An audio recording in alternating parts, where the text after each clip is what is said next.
Senator Marsha Blackburn in focus, Republican senator from Tennessee who sits on the Judiciary Committee. Senator, thank you for being in focus today. So the president abroad at a critical time for his own party. And what will Republicans do while he is there? Because everything's on kind of a tinderbox right now. Maybe an opportunity for some folks. Well, it is an opportunity for some folks because, as you said, this bill is the Democrats' wish list. This is their socialist wish list. They want to take one vote, take control of your children, education, your health care, your bank account, force the Green New Deal on you, shut down small businesses, and as you mentioned earlier, Harris, $555 billion for Green New Deal and climate projects, which are their pet. And the progressives, the socialist Democrats, as they call themselves, they're saying we get everything we want or we don't vote.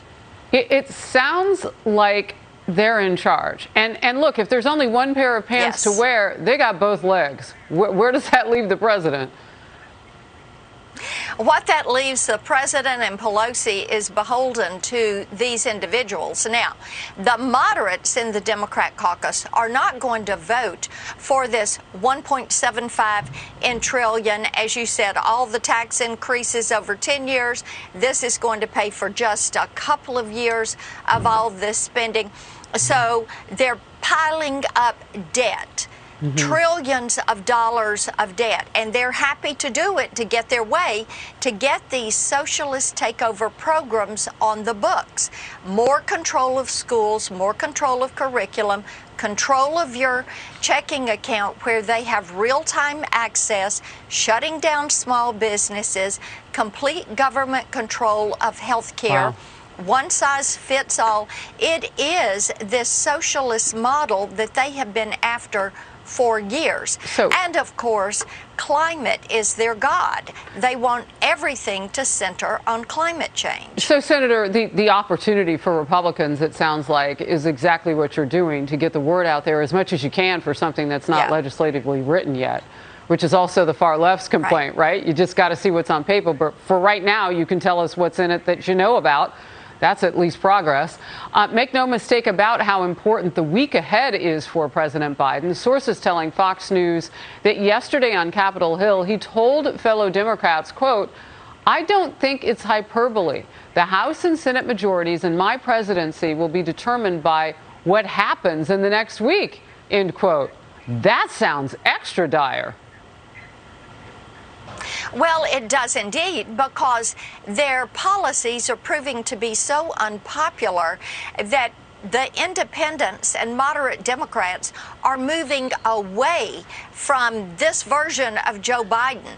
I talk to people every day, Harris, that say, we did not vote for this. We thought he was going to be a moderate. We thought he was going to be conciliatory and bipartisan. But then he comes up with these policies like $500,000 for every single illegal immigrant that has come across that border and faced a family separation. And is that cash? And like, is that medical care? I'm just curious. Many of them are coming here testing positive for COVID-19. Some of them not even being tested at all. Right. I mean, maybe that $450,000 is in kind. Is it medical care? I'm being sincere here. How are we going to spend all that money Harris, per individual? It is cash. It's cash. Right, it is cash.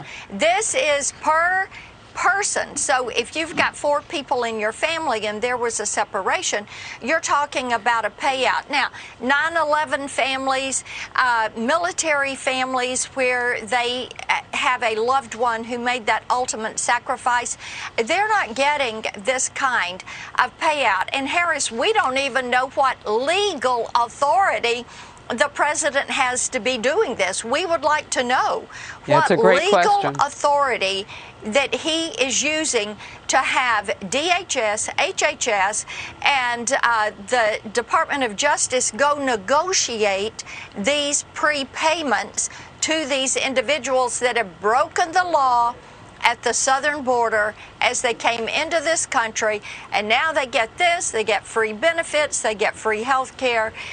People are really not happy with what Joe Biden is delivering, and it's why they're moving away from him, this agenda, why they can't pass it. It's even why the New Jersey and Virginia governors' races are not as expected. I want to get to this. It's reaction from House Minority Leader Kevin McCarthy. Quote, pure insanity. Yeah. It's a slap in the face to our law-abiding citizens who wake up, go to work, and pay their taxes. And Texas Republican Dan Crenshaw tweeted this. For perspective, if a service member is killed in action, their next of kin gets an insurance payment of $400,000. Let that sink in. And Republican Jim Jordan with this. Let's watch. You're going to pay people $500,000 who broke the law at the same time the Biden administration is getting ready to raise taxes on the hardworking families of this country. First you break the law, you get amnesty with Democrats. Now they're going to pay you for breaking the law. We could hear you chiming in agreement. I have a follow-up question for you. You mentioned that the moderates and the independents are moving away from this president, from the Democrats. Where are they going? Can you catch some of them? Put them in your party. I think we're going to catch some of them, and they're supporting us by saying, look, families are struggling. People are trying to get back to work. We've got 10.4 million unfilled jobs in this country. We're trying to work with individuals on job training. And as people are struggling to turn around and say we're going to pay those that illegally entered this country, we're going to pay them. This is unprecedented, but this administration is taking many unprecedented moves. And Harris, that is why people are moving back to the middle, and they're saying, no, we're not for extremism. We love this country. We're patriotic Americans. We want everyone to be treated fairly. We want there to be equal treatment under the law, and that's why they're going to stand with us. Senator Marsha Blackburn, great state of Tennessee today, talking to everybody because, as you said, they may be listening now that they're seeing what's unfolding inside the Democratic Party. The president making it very, very clear that a lose right now, an L, could be detrimental to his presidency. Senator, great to have you in focus. Thank you.